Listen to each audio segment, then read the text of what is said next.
Hey, so Kevin was telling me a story that that wrestling was not your first love. Can you tell us a story about seventh grade basketball tryouts?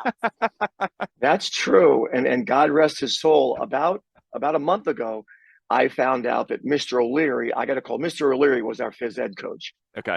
Gym teacher. When back when we were kids, gym wasn't online, right? Phys Right. ed was Yes. phys ed, man. You had physical fitness tests and whatnot. So Mr. O'Leary was a seventh grade basketball coach. Now I thought I was sweet. From second grade to like sixth grade, I scored like 10 points a game, and I made some all-star teams.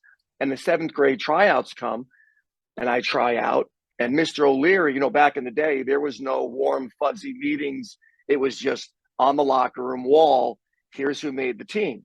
So I show up this Friday morning, and I go into the locker room, and my name's not on the made the team list.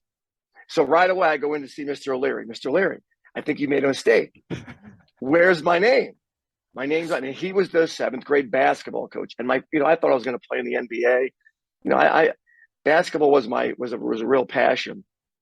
And Mr. O'Leary said, Tom, listen, you didn't make the team. And of course, mom didn't run down to the school and fight my battle for me, right? It was just me in there trying to make my,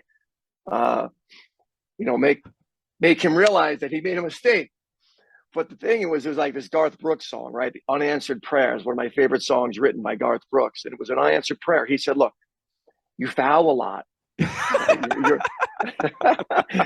You're not a great shooter, but you're very aggressive.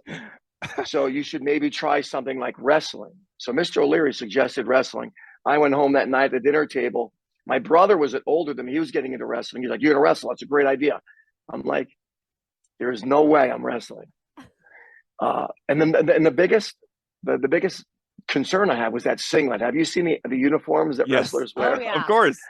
Right. I'm like, I'm not wearing that thing. There's just no way. So my brother's like, listen, trust me, you don't wear that in practice. You just wear shorts and a t-shirt. You're gonna love it. First day in the room, it was God's plan for me. I mean, I fell deeply in love with it the first workout. And from that point forward, I was all in.